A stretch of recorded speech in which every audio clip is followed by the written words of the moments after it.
हे शिव के प्रेमीजन, आज मैं आपको शिव षडाक्षर स्तोत्रम सुनाती हूँ। यह स्तोत्र श्री रुद्रयामले तंत्रे है। इसी का छंद है अनुष्टुप। तो मैं आपको सरल हिंदी में उसी का रस दर्शन कराऊंगी, व्याख्या कराऊंगी। ठीक है, चलो सद्गुरु भगवान की जय हो, जय हो।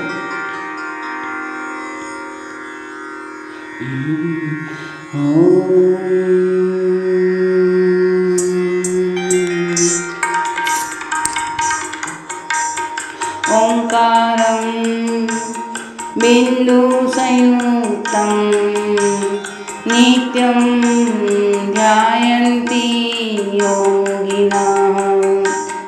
ओंकारं बिंदु संयुक्तं नित्यं ध्यायन्ति योगिनः। कामदं मोक्षदं चैव ओंकाराय नमो नमः। कामदं मोक्षदं चैव ओंकाराय नमो नमः। ओंकाराय नमो नमः।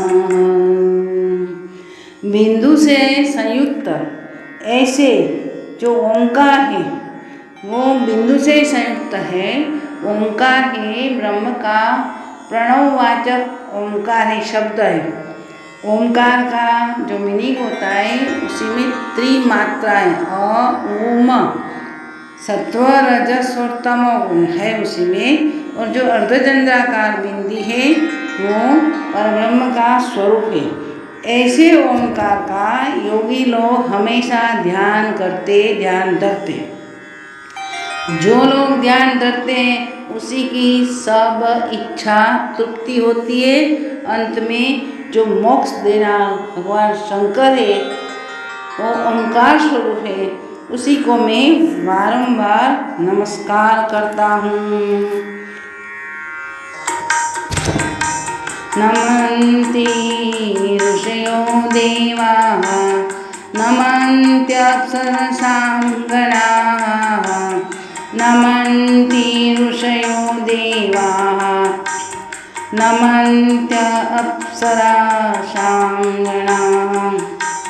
नरा नमन्ति देवेशं, नरा नमन्ति देवेशं। नकाराय नमो नमः, नकाराय नमो नमः।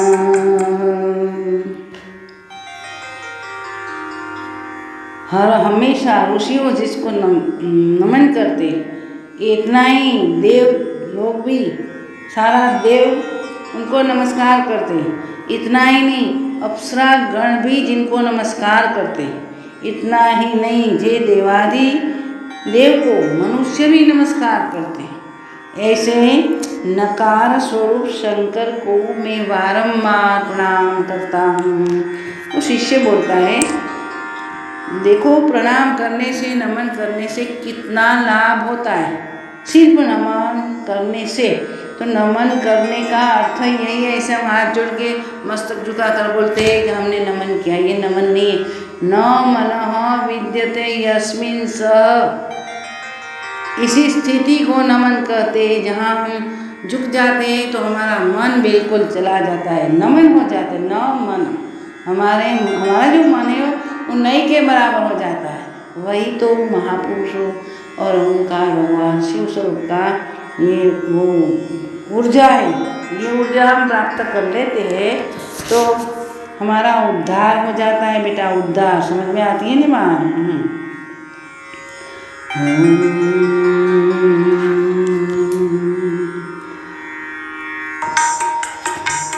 महादेवं महात्मानं महाध्यानपरायणं,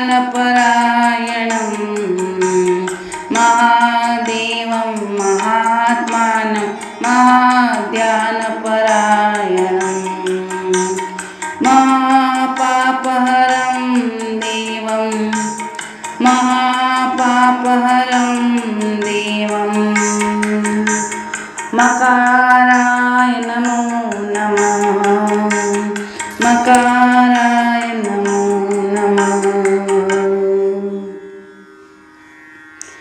महादेव, देवों के देव महादेव, महात्मा जो आत्मा होते हैं आगे वो एफिक्स लग जाता है महा, यानी कि महात्माओं के भी बड़े ओरिजिनल महात्मा, यानी कि उसी का सोर्स है महात्मा बनने में। वो महात्मा शिव का हमें आराधना करनी पड़ती है।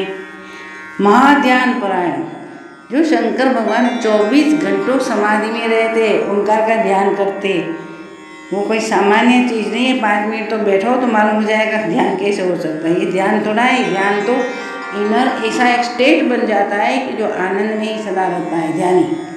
तो ऐसे महाध्यान परायण, इतना ही नहीं, हमारी विषम पाप को, जो आत्महत्या किया, किसी का खून किया, किसी का धन चुरा लिया, उसी को विषम पाप कहते हैं। तो विषम पाप को हरना, यानी कि विषम पाप हरता जो मकार स्वरूप है, ऐसे शंकर को मेरा बारंबार प्रणाम हो, प्रणाम हो।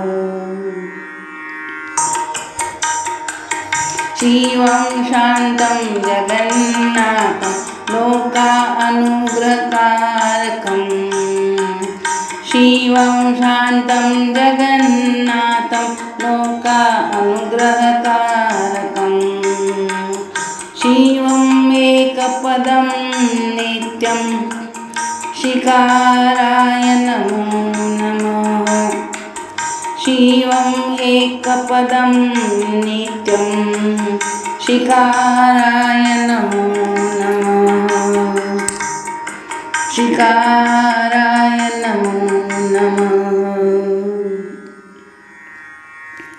शिव, शिव यानी कि सदा कल्याण करते वही शिव।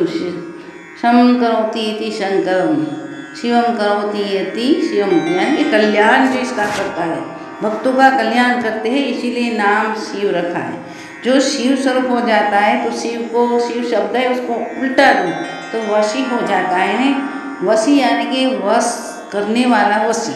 तो शिव को जो बजता है तो शिव के गुण भक्त में अपने आप डिराइव हो जाते हैं, शांत हो जाते हैं, कल्याणकारी उसका वो पर्सनालिटी हो जाती है। तो ऐसे शिव है जो सभी पर जगन्नाथ है और सभी पर अनुग्रह करने वाला है और नित्य हमेशा टिकने वाला, एवर लास्टिंग, एकमात्र कल्याण करता शिकार स्वरूप शंकर को मैं बारंबार प्रणाम करता हूँ, प्रणाम करता हूँ।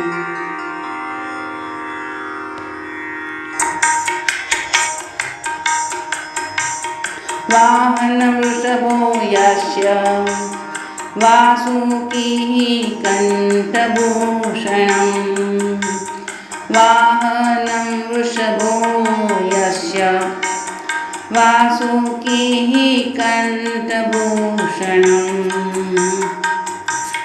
वामे शक्तिधरं देवं,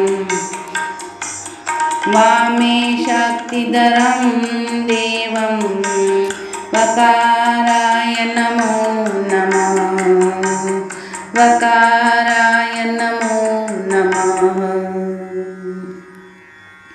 जिसका वाहन वृषभ है, नंदी है, जिन्हों के कंठ में आभूषण स्वरूप वासुकी सर्प है। वासुकी क्या है हमें मालूम है ना, सर्पोराज है वासुकी।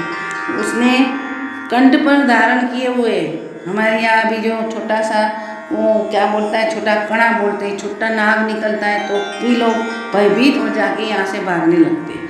तो देखो वासुकी नाग उसी के कंठ का आभूषण है। तो ऐसे शिव को हम नमस्कार करते तो हमें पुण्य प्राप्त होता है, हम अभय प्राप्त कर लेते हैं। इतना ही नहीं, जिनके वाम भाग में यानी कि बाएं भाग में शक्ति यानी कि पार्वती जी विराजते हैं, ऐसे वकार स्वरूप शंकर को मैं बारंबार प्रणाम करता हूँ, प्रणाम करता हूँ। यत्र यत्र स्थितो देवः सर्वव्यापी महेश्वरः, यत्र यत्र स्थितो देवः सर्वव्यापी महेश्वरः, यो गुरुः सर्वदेवानां यकाराय नमो नमः। यो गुरुः सर्वदेवानां यकाराय नमो नमः। यकाराय नमो नमः। अत्र तत्र सर्वत्र यानी कि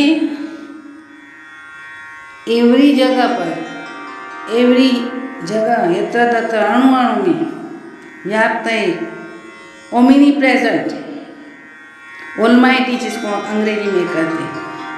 और जे सर्व देवों के गुरु है, गुरुनाम गुरु, देवानाम गुरु, ऐसे यकार स्वरूप शंकर भगवान को मैं बारंबार नमस्कार करता हूँ, नमस्कार करता हूँ।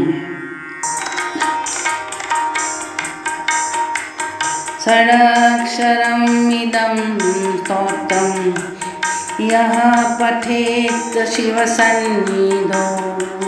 षडक्षरम् इदं स्तोत्रं यः पठेत् शिवसन्निधौ शिवलोकं वाप्नोति शिवेन सम्मोदते। शिवलोकम् अवाप्नोति शिवेन सम्मोदते। शिवेन सम्मोदते। ऐसे जो षडाक्षर ओम नमः शिवाय स्तोत्र है, इस स्तोत्र का जो कोई भी साधक शिव सन्निधि में यानी कि शिव मंदिर में जाके, अगर अपने मकान में कोई मंदिर बना के यहाँ शिव लिंग की स्थापना करके उसके सामने पूजा करके ये स्तोत्र का पाठ करेंगे तो उसको सभी इच्छा उसकी पूर्ण होगी और अंत में उसको शिवलोक में स्थान मिलेगा। इतना ही नहीं, शिव के साथ आनंद प्रमोद करेंगे। तो हमारे शास्त्रों में भी ऐसा लिखा है कि हम मनुष्य लोग देवी देवताओं के साथ संबंध स्थापित कर सकते हैं, ऐसे स्तोत्र के द्वारा कर सकते हैं। तो ऐसे हम वैज्ञानिक तौर पर जो उसमें वो ऐसा बना के स्टेशन बना के वहाँ जाके कोई भगवान नहीं मिलता, कोई देवता नहीं मिलते। देवता मंत्राधीन है, मंत्र साधकाधीन ब्राह्मणाधिक है। तो जब ये स्तोत्र शिव के सन्निधि में करते हैं तो ओंकार शिव स्वरूप है, तो ओंकार चेतन हो जाता है सच्ची भावना की वजह से, और शिव प्रकट हो जाते हैं और अंतिम मोक्ष देके अपने शिवलोक में ले जाते। ऐसा शिव षडाक्षर स्तोत्र का पढ़ने से लाभ मिलता है। तो जिनको हमेशा अपना कल्याण ही चाहता है, ऐसे लोगों ने तो शिव षडाक्षर स्तोत्र हमेशा के लिए शिव सन्निधि में पढ़ना चाहिए। ओम नमः शिवाय, नमः शिवाय।